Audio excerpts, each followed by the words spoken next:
Synod is not, I mean, I've been pushing Synod to do something, but Synod itself can't do anything. It only kind of sets a culture, sets a tone. Actually, people have got to go back to their local places and do something. I think in terms of Synod 2026, what is not important is the vote. What is important is what's going to happen after the vote. There is a new vision, a new direction, a new mission coming out of 2026 Synod. And I think a lot of people are excited. If you followed Synod at all in the last, 9 or so years, it's been really, overtaken by the HSR or what other political debates or whatever. But now we have come to a point where this is what Zach King was calling the pivot point, an inflection point, some kind of turn around where church historians and anyone else who would look back on this, at this whole movement of what the CRC is doing, this is probably one of those very important moments where Synod came out with a new direction, new vision, new mission. And today we are going over Scott Vanderplug's reaction, his play-by-play through all of it, and his reaction through several of the speeches and what he found quite compelling out of this year's Synod. If you're excited about the future of the Christian Reformed Church in North America, what we're doing in the next 3, 5, and hopefully 10 years, what God is doing at every level of the denomination, this is the podcast episode for you. Thanks for watching this episode of the Disciple Standard Podcast.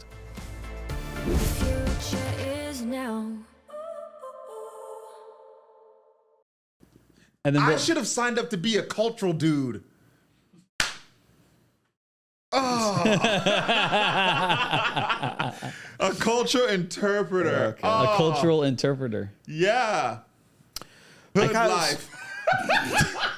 I can't believe they didn't give you one when you applied for it. Oh, they were like, what happened? I don't remember. They were like amazed that someone actually signed up for it. They're like, we don't have. That was so funny. Oh, they have something they offered. They just don't expect anything. Yeah, they just weren't expecting it. I was Oh, like, wow. where's I didn't know Wayne? that. All right. For those that weren't at Synod, I'd like to give my Synod recap where I'm going to build up to what we're going to watch. I haven't myself gone to watch it, so I can't even quite remember what I said, though we're about to see it. But for those who aren't familiar with Synod, it's the sort of largest or broadest meeting of our denomination. All the various different regions, which are called classis and plural classes, all the various 49 classes send up to 4 delegates. And so, yeah, you have nearly 200 people who gather together, and there's an agenda that's put together, and that agenda is made up of reports of various different denominational agencies, overtures or communications that come to Synod. And what ends up happening is that, working with almost 200 people is kind of unwieldy.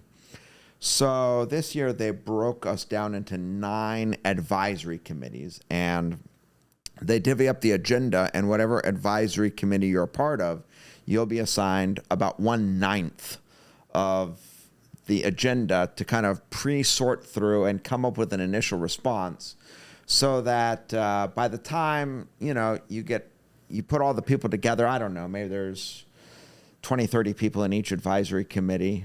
And once those 20, 30 people have kind of worked through it and decided what they'd like to do, in general, that tends to be what everyone would do if you put everyone together, but not always. Mm-hmm.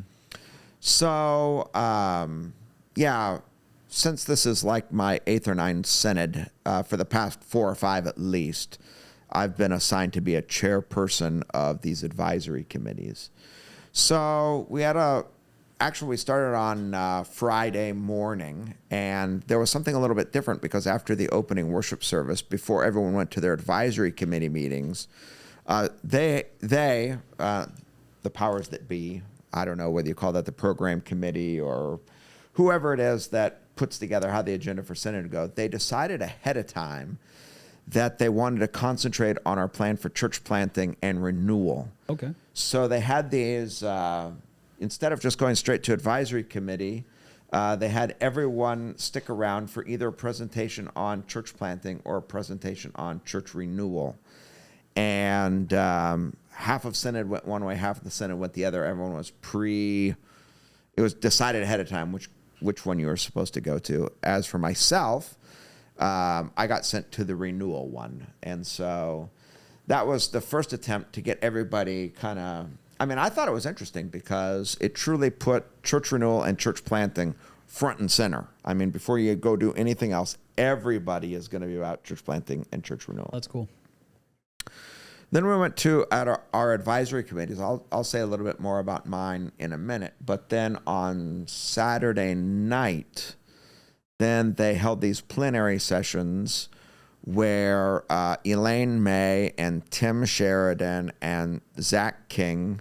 Elaine works for Thrive and was in charge of the renewal plan. Tim Sheridan is in charge of church planting for Resonate, and so presented the church planting plan.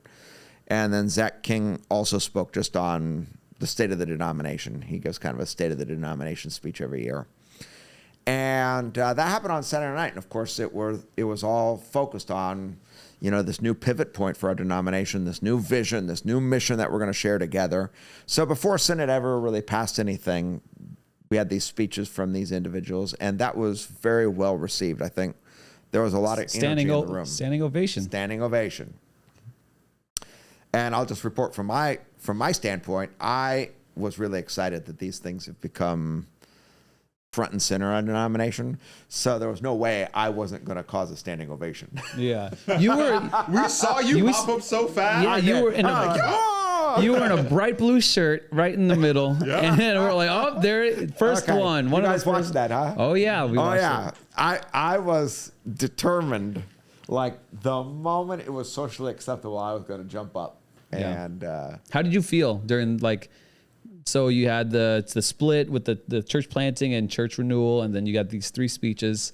What was your thought at that moment when you stood up? I thought this is really unique. I've been coming to Synod for over 20 years now, and this is really unique that our denomination is really rallying around a vision for mission. It's just a new day. It hasn't happened before. We tend to get lost in the weeds, and we tend to spend a lot of time looking at ourselves. The last few years, we've been in this big debate about human sexuality, and it just, we're real good at that. This is a new day. I think, Zach was talking about it as a pivot point or an inflection point or a turning point. And I think in real time it is. I think anybody who's a church historian who looks back on it will see this as a turning point for a denomination, for better or for worse. Okay, yeah. Do you have any highlights or any concerns that you like? Anything like low? Okay, yeah. I'd like to just keep on telling the story here. Got it. So, of course, I'm talking now about the church planting and church renewal. But in our advisory committees this year, I was assigned to denominational agencies advisory committee, which at first I wasn't that excited about. That sounds like a snooze fest now. Well, they all kind of are. Okay. Or could be. But I don't know.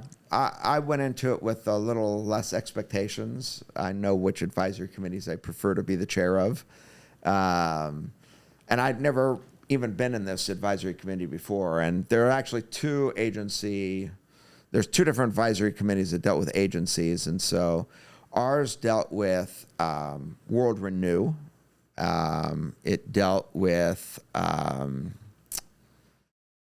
Reframe Ministries. It dealt with the COD and Canadian Ministries. So those were some of the things. And then we had an overture as well that we dealt with.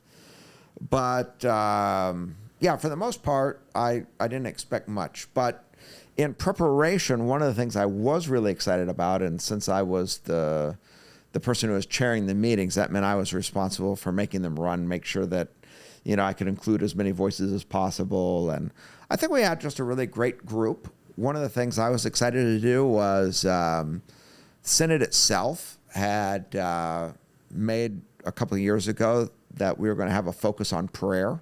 So I was like, Psalms, here we go. Yeah. So I got the opportunity to introduce the South Florida Psalter to everyone. And yeah, we did some devotions on Psalm 124 and 129 and 150. And we all listened together, and then I gathered people in groups to sort of talk about it. And I think actually I got at Synod a very strong reception to the South Florida Psalter. So, that might not be a highlight for anyone else, but it is for me. Here at our denominational Synod, a lot of people were enjoying the Psalms that we've created and asking questions about them and really interacting around them. So, that's all, I guess all I'll say about the advisory committees. And it just turned out that the way that Synod did its business, it decided to really focus on this church planting plan pretty early on. So on Monday afternoon already, the church planting plan was presented.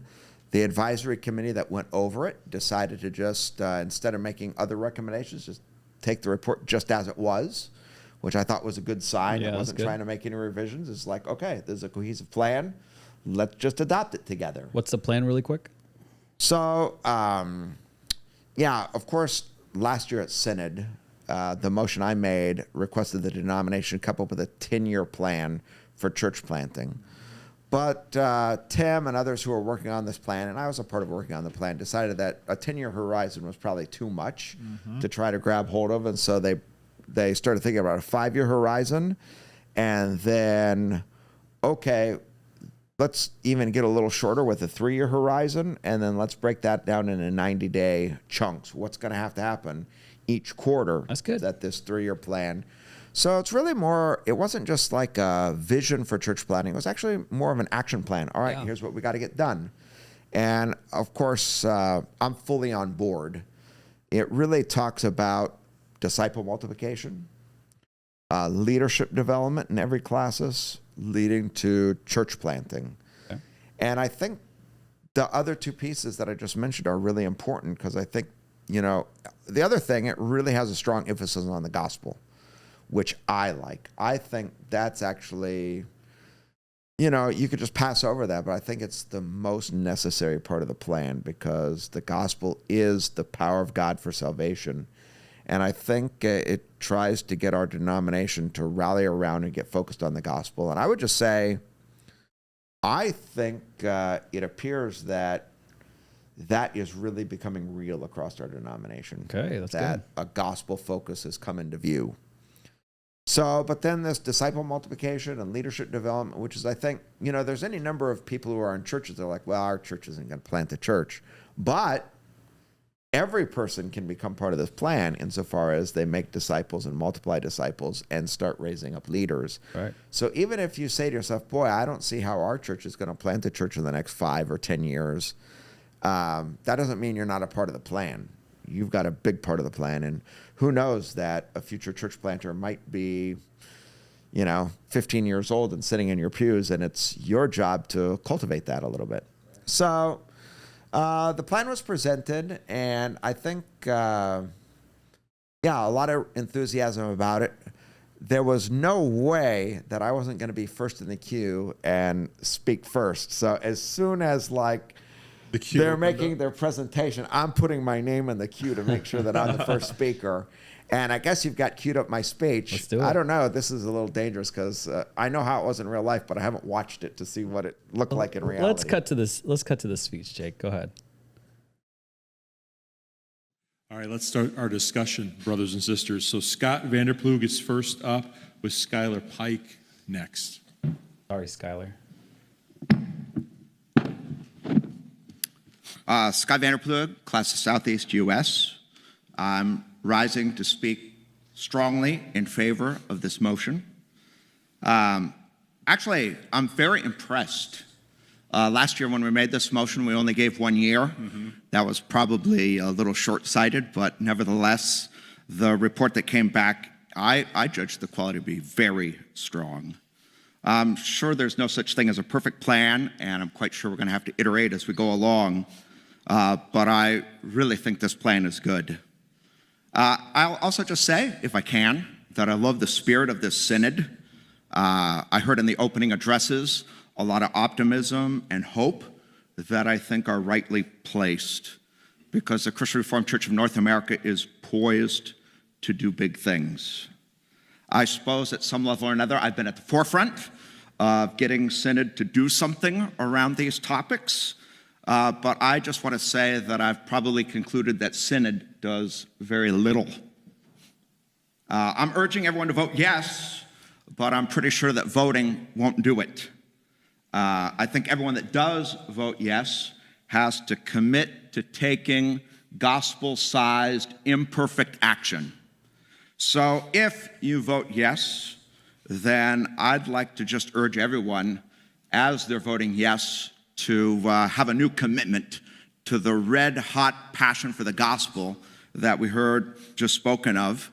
I know a lot of us will wonder, will my church be able to plant a church? Will our classes be able to plant a church? Don't start there. Start at the lowest level. And I'd like to urge everyone, Mr. Chair, to commit to discipling at least 2 people intentionally this year.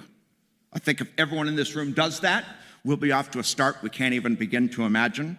And I think then, from among those disciples, we'll begin to raise up leaders. And as we raise up leaders, we'll start planting churches in ways that today we can't even begin to imagine. I urge everyone to vote yes. As you vote yes, red hot gospel passion.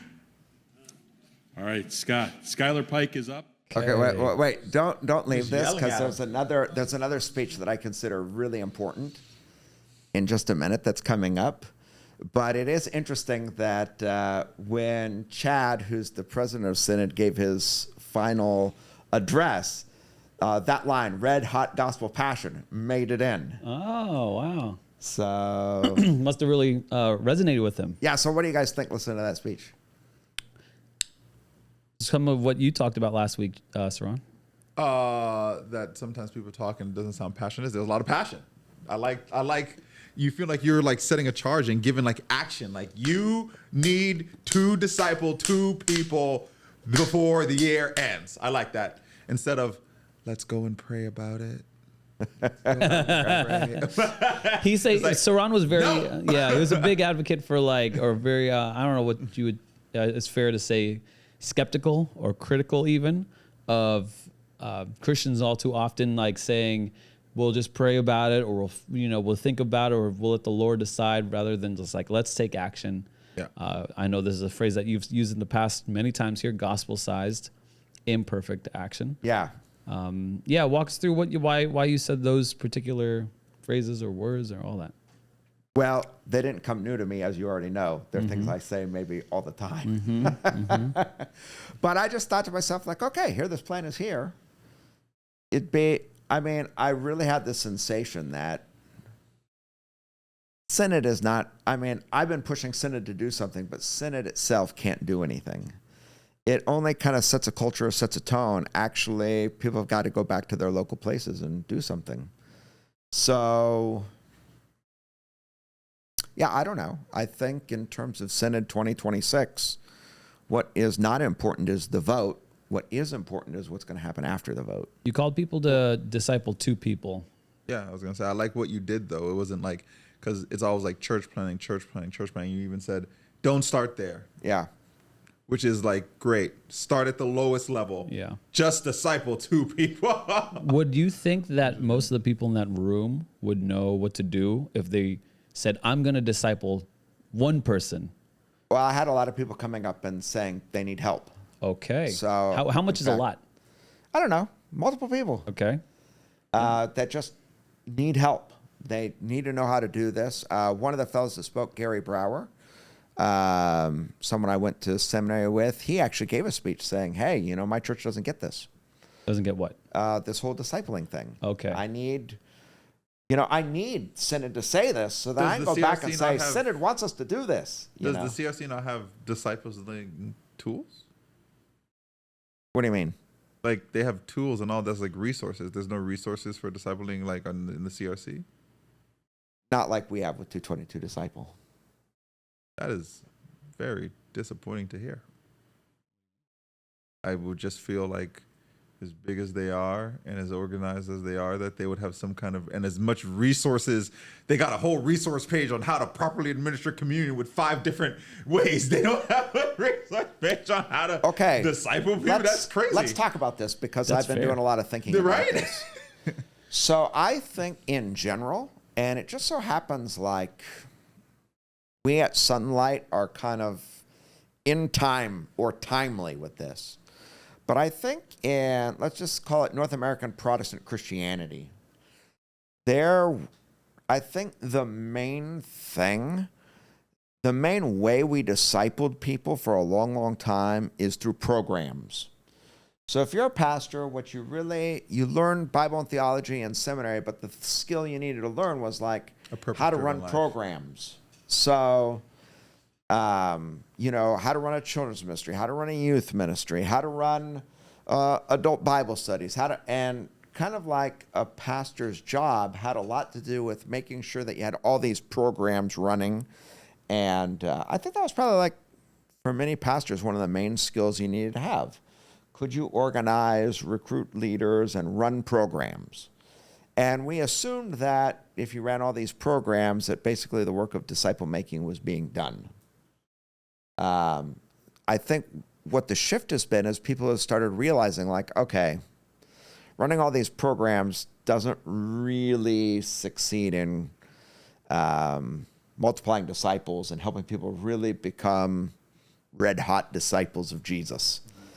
And so I think what's happened, and I really believe that somehow, and just like God's providence or work, especially in our denomination, we are out on the cutting edge or the front edge of this new wave, which is the development of intentional relationships that surround the gospel, and this kind of one-on-one kind of transferring the faith from one person to another, but not only that, teaching them to be able to transfer their faith.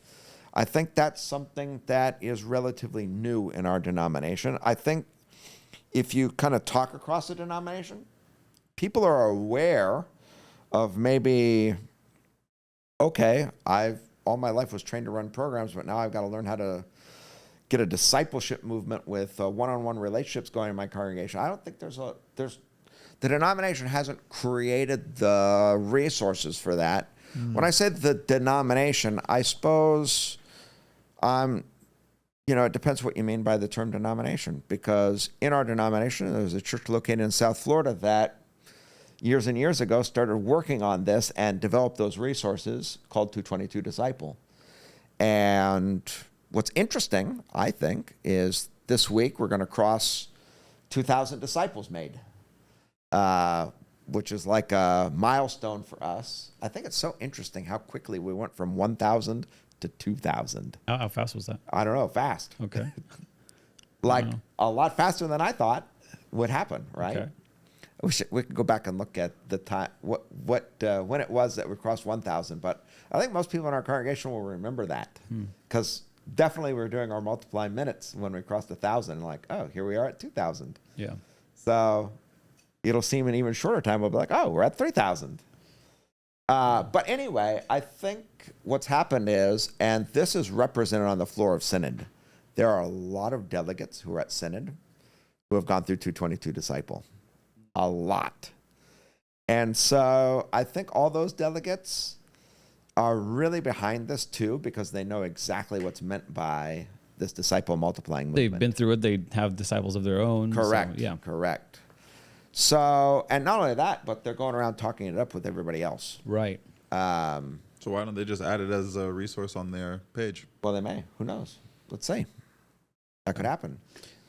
So I would say at this point, there's sort of like this unofficial resource.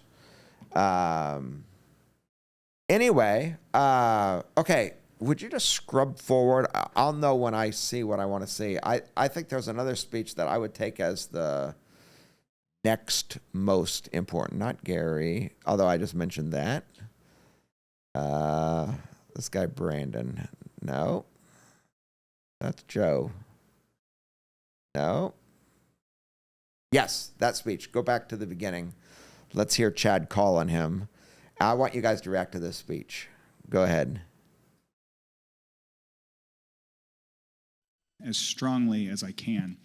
I was at Synod 2020. Yeah, just go back. Yeah, finish the last speech. God's judgment, both in this life and in the life to come, is based on this gospel testimony. This is the gospel. that creates the heat, that makes the steam, that makes all these gears turn.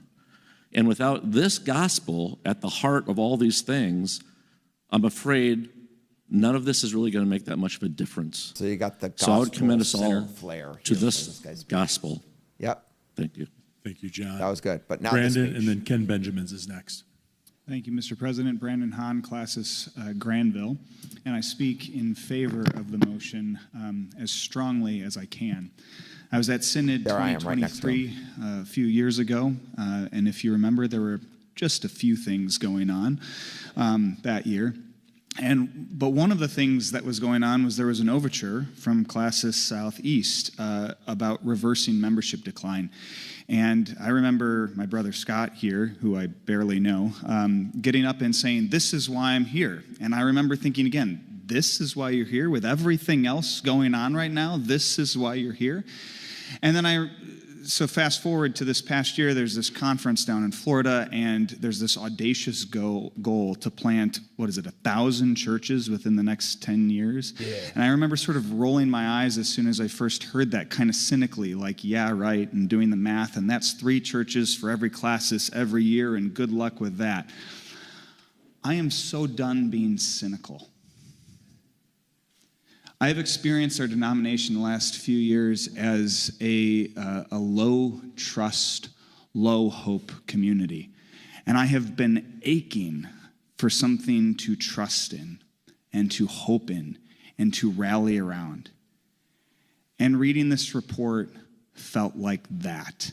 I am done being cynical. I have lots of questions about what this could look like and how it will work and how our church and our Classis and I myself can participate and how we do all of this. There's lots of practical questions. But I am done being cynical. I think this needs to happen. I speak in favor of the motion. Thanks, Brandon. Ken Okay. Benjamin. I'd like to get your guys' reaction to that. I thought that was maybe one of the most significant speeches. I think I'm numbed by crazy numbers from working here. like 1,000 churches. I'm like, yeah, okay, sure. That sounds doable to me. That doesn't sound impossible to me. And he came to the conference. He's like, yeah, all right. I'm like, I don't know. It's funny you say that because, I kind of share that sentiment. Like if I listen to his speech, I've never felt like the CRC is some like low trust. I'm cynical. We're not no hope, but that's literally because we're at Sunlight and we're in Classis Southeast.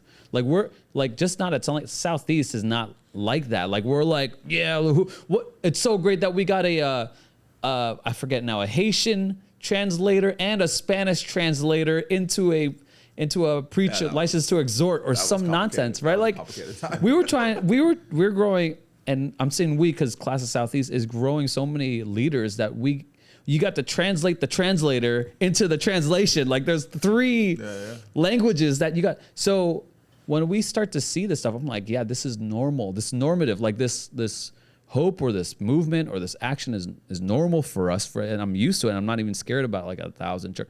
But then when I hear him, and I hear like, okay, sadness. Yeah, man. Dark time. Yes, dude.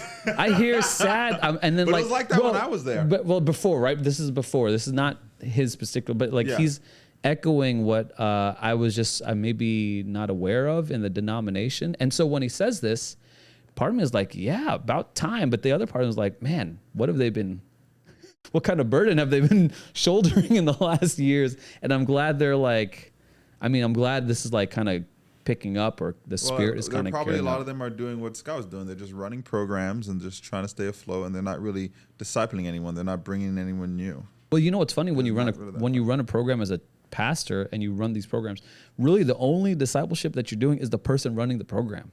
Like that is your disciple. Like if you're running the program and this person's running like, I don't know, let's say care or community groups or whatever program, the person who's running the program is your disciple because you're in constant talk or whatever, and they're just running the program for whatever reason. But for that guy in his speech, it's super, brings awareness to me about the rest of the denomination and like where what they have to overcome mentally, even culturally or historically or whatever it is. Like they were just cynical this whole time. That's why there was so much pushback. You know, they were so cynical, like we can't really disciple. Oh, what are we doing? Da da da. It was like this mopey Eeyore mentality. Like the change in that guy, even you could hear it in his voice. He's like, I'm exhausted being cynical. I want to do what I want to do. I don't know what I'm going to do, but I'm going to disciple somebody. And I'm like, yeah, okay, let's do Sounds like we need another conference, and this one needs to be focused on discipleship. I mean, in yeah. terms of real action, how you get it done. Yeah, I think with so. Tools and resources. I mean, what do you think? That's our take right now. Well, I just thought like he channeled a lot of people's voices. Yeah. I thought it might, from my standpoint, be the sticking line of Synod. I think maybe my red hot passion for the gospel is up there. That line stuck a little bit too, but I think I'm done being cynical. I think there are so many people who had a kind of cynicism toward our denomination who are just ready for a positive hope and optimism about what God could do. What do you think added to that? Like, you know, probably I could take stock of, he said the report, but I would think that Zach King's speech and Tim Sheridan's plan and Elaine May's thing, like it seemed like a cohesive There was front. a positive atmosphere. Yeah.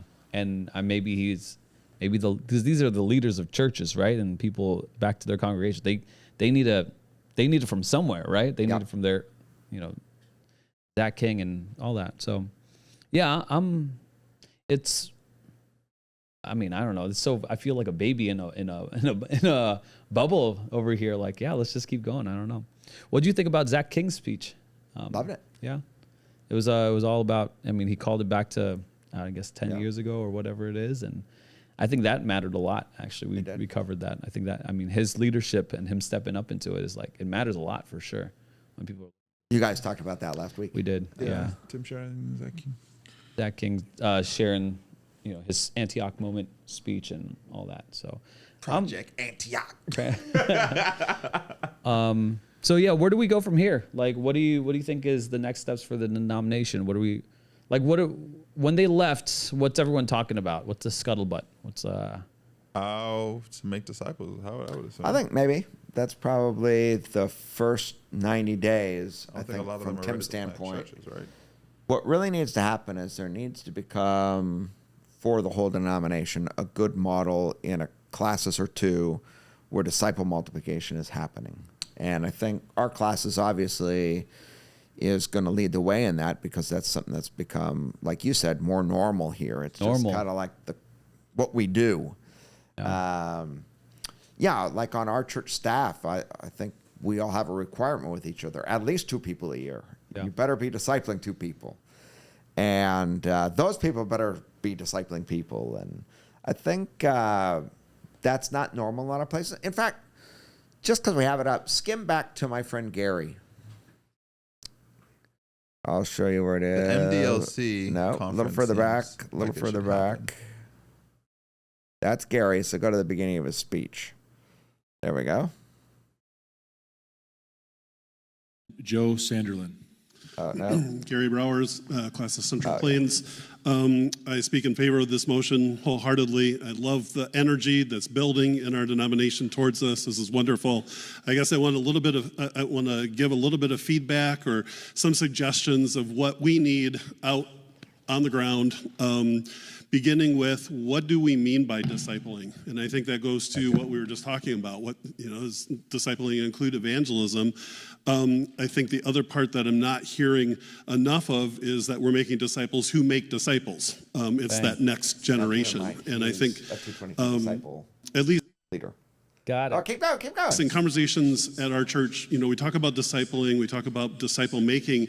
That includes so much. It includes Sunday school and youth group and GEMS and cadets, and that's wonderful. And I think sometimes it's really easy for us to kind of take the low-hanging fruit, say, yep, we've got a Sunday school, we're discipling our children, we are done, we've arrived. And we haven't arrived. There's more that needs to happen. We talk all the time about, we want our adults to also be growing in the faith, and what does that look like? And so I think just, recognizing what we talked about at the round table the other day about people sharing their lives with people and having them come in and see what it looks like to walk in faith and to experience failures and to do all of that. I also want to ask for help with communicating to our congregations. I love the challenge that Scott provided, but again, at the round table, it was recognized that this needs to be more than clergy-led. It needs to be laity-led. It's really easy for us, professionals who've been trained to make it look easy, and people are like, I can't do this, and so then pastors get ignored. But when real people talk about making disciples, people listen, and they think, oh, maybe I can do this. So I guess I need a little bit of help in bringing this to the laity, and I think one of the primary places is through the classis. I think that was mentioned already. We will bring that to the classis, but I think it would also be wonderful if the denomination also didn't just mail something to the classis or suggest something, but maybe gave some strong direction. Classes, you need to be working on this. If this motion is passed, then classes, you got to be working on this. Synod said so, and we'll come along and we'll agree, and they'll hear it from both sides, and so just help us to build this atmosphere, this culture. Okay, so what'd you guys hear there? So I'm getting a feedback from our comment section. Brett is saying there's a revival feel to it, the strong desire to take our faith serious. Yeah. I think that's certainly the case there. All right. I think he's right. I mean, there's he spurred a couple questions in me that I want to ask you, but essentially, yeah, I mean, it's got to be lady-led. It has to be. We can't just be the, whatever, people on staff or whatever. So, What's a ladle? Ladle? What? What did you just say? I said ladle. Ladily? Yeah. Laity? Yeah. What's that? No, I said ladling. So clergy would be ordained pastors. Okay. Laity would be everyone else in a church. Ah, milady. Okay, that's good. Okay, so, yeah, I mean that's he's 100%. He's 100% on that. But It just sounds like we gotta dust off the MDLC shirts and get started. Sounds like the conference is happening, and it's happening right after Fall Festival. You want to do a conference this year or next year? It seems like it has to happen this year because it seems like there's no resources for discipleship, and people need direction. Yeah, we probably should think about it. I haven't thought about it yet. Still recovering. Put a comment in the comment section down below if you want to hear it. All right, I got a couple, I guess sources or people, and I need you to give your opinion on what they should do to contribute to this movement of discipleship or church planting or this new vision. Okay, so let's just start. Classes. What should classes do? What's their role? What's their part to play in this movement, new vision? Okay, that's a great question. So, just for those who are listening and they don't know what a classis is a region, and inside of that would be a number of churches, Christian Reformed churches. So I think classis should be a place where a conversation happens. All right, everybody, how are we going to organize and how are we going to do this? I think probably what needs to happen is there's an assumption that everyone knows how to make disciples, and that disciple multiplication is going to happen at every church. A lot of classes may have to admit to themselves, wow, we don't have this happening in our churches. And so they may have to, as an example, gather resources, put on a conference themselves, provide some education for their member congregations. All right, here's how we're going to go about multiplying disciples. But I think the key thing the classis needs to do and will do is in the area of leadership development. And I think it would be good if every classis started thinking to themselves, okay, over the next 10 years, how many leaders do we think we can raise up? These would be people who are licensed to exhort. These will be people who become commissioned pastors. These will be people who become ministers of the word. But in the next decade, 20, 40, 80, 100? You know, how many people can your classes raise up into, you know, one of these next steps? Send to seminary, get more education, all these things. And there should be some markers, and you should say, okay, I think we've got to get 30 people licensed. Out of those 30, we'll get 10 of them, you know, ordained as commissioned pastors, and 5 ministers of the word, you know, over the course of the next 10 years. And we'll support through seminary, and we'll, be mentors or whatever's going to happen. And I think it's important that classes do that. And then classes also have to have the discussion, okay, what churches can we plant? How are we going to plant churches? Who here could be a mother church? And what funds are going to be necessary? And how can we make sure that our church plants are well funded and there's a good plan behind them? And then how do we work with the broader denomination to get partnerships and resources and trainings? And I think at every level, whether it's disciple making, leadership development, or church planting, the classes will be involved. And I think what's important here, and if people are listening, and no classes should exempt themselves and say, well, they're doing it, we can just sit back. I think every classes has to participate somehow. So just to distill to some points, you have a call for classes to have leadership development. All of that, but just to distill it, church planting, and come up with the strategies for church planting, and convening all the resources for that, either training or funding, and then creating conversations around discipleship for the pastors. Okay, so that's classes' role. What about a local pastor? What's his role or her? Well, one of the first things that is part of this plan is just an atmosphere of prayer. I think people should be praying about, okay, Lord, what do you want to do? How do you want to lead us? And I think every pastor should start to think in terms of this new paradigm. Okay, yeah, we have all these programs here, but what's our discipleship pathway, and how does that work? And I think, Gary's point is well taken. This has to be led by the laity. But I think truly pastors are the ones who are going to get that movement started in their own congregation. And so, do you need training on one-on-one disciple making? If so, get it. Mm-hmm. If you already know what to do, begin. If you've already begun, keep going. Yeah. And I think really working on this, I think that's a big deal. Okay. So we went classes to local pastor. What about church staff? I could say children's director. I could say even worship director. What would their roles be? What would you like to see surround? All hands on deck. Okay. You should be encouraging your volunteers to do discipleship. Okay. How do you do that? Making sure my disciples are my disciple. My volunteers have all done discipleship. Okay. Just so, or not they actively do it, or they reach out and have asked to start it. Okay. And I think the only one right now that hasn't really finished is Woody, and that's because he lives far. Do you have a parameters that anyone who's listening to could kind of take or borrow? Like, you got to be discipled to be on the band or something? Yeah, we've talked about this before in a previous episode, and my parameters are a little strict, which some people don't like. But that is like you have to be in discipleship, you have to be a member, stuff like that. Okay. And so, is that too low? Is that too high? I think all hands on deck. Okay. Now, what if you're just a person just coming to Sunlight? All hands on deck. Even just a lady, like what should they do? Is it? I'm so sorry. Is it laity?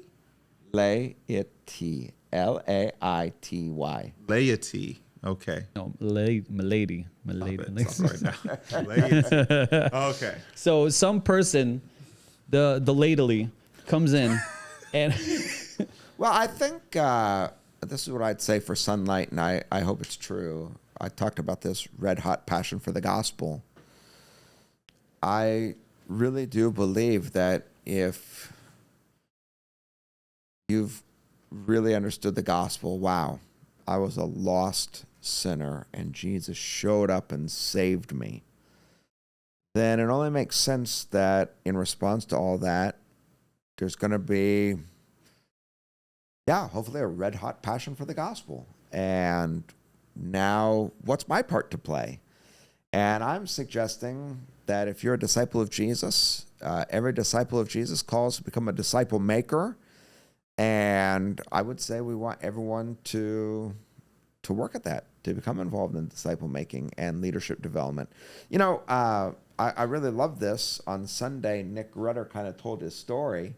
And it was interesting because he only wanted me or you to disciple him, but it was Nico who came up, and that wound up, I mean, Nico, who was just a member of our church, who's not on our staff here, just took it upon himself to go and disciple Nick Rudder, and he's raised up a leader in our church and our denomination. Nick is finishing seminary now, and That's a great point. Yeah, it's a layperson, Nico, who just, he got a red hot passion for the gospel of Jesus and walked up to Nick Rudder and like, hey, I'd like to disciple you.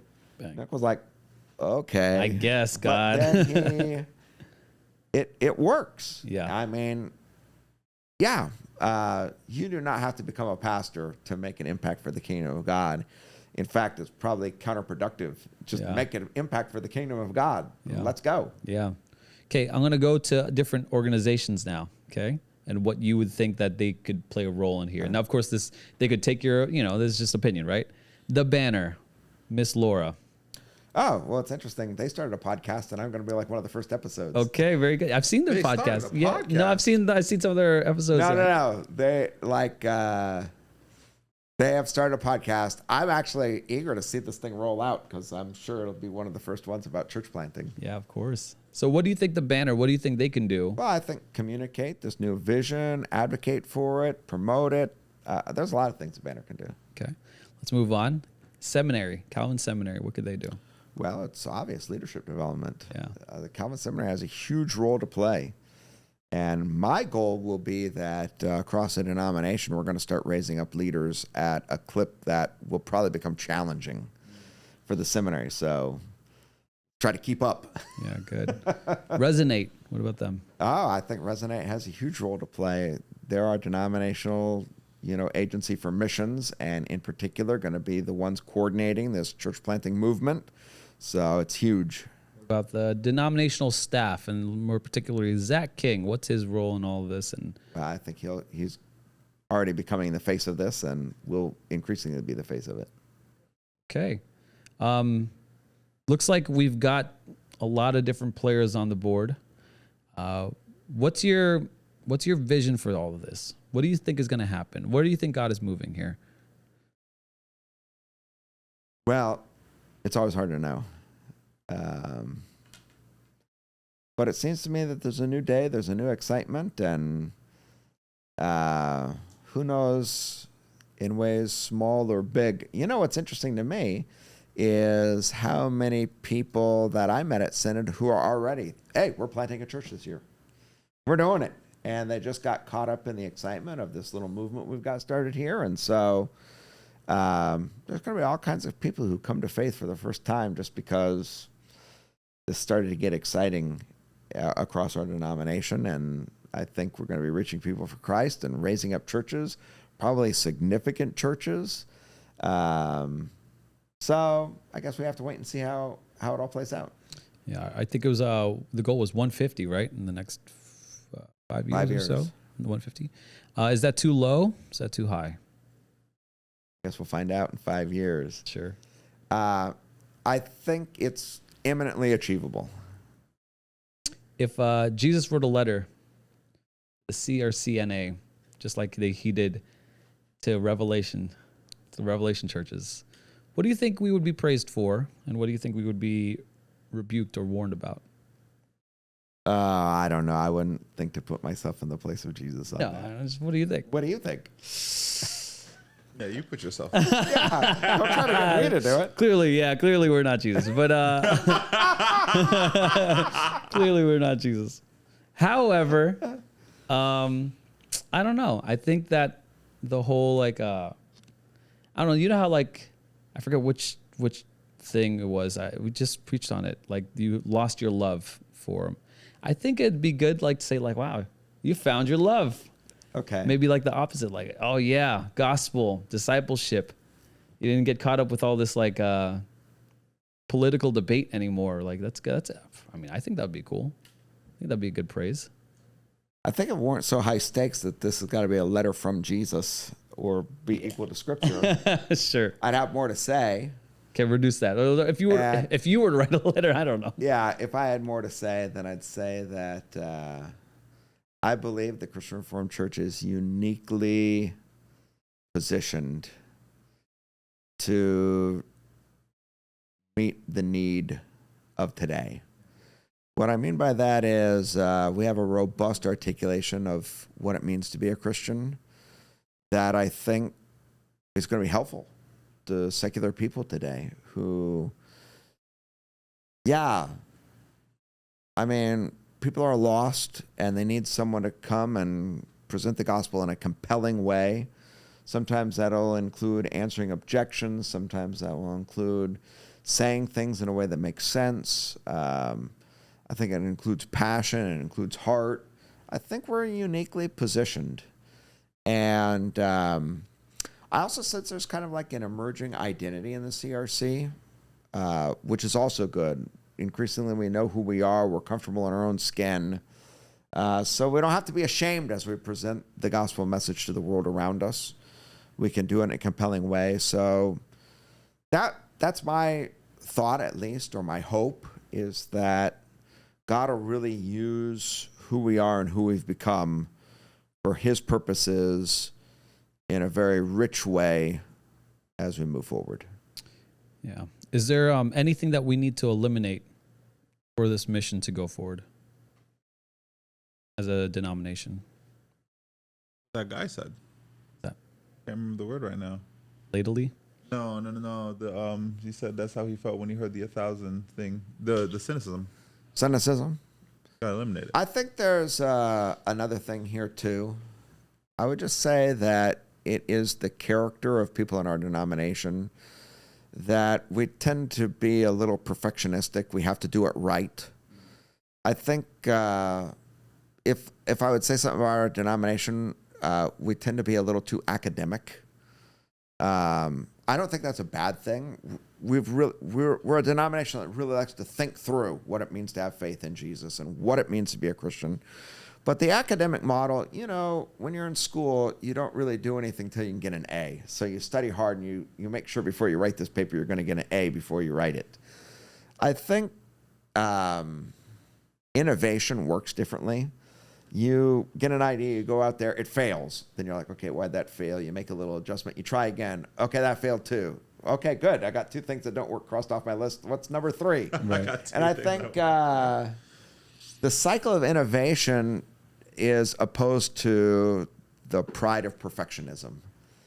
And so something we need to let go of is, hey, we can do things and turn in a D effort and feel good about it. Why? Because we just emerged out of the F category and we're moving toward the C's. Right. And maybe I shouldn't put in those academic terms because that's maybe been, at least from my standpoint, part of the problem. But I think, we have to be, and this is what I mean by gospel-sized imperfect action.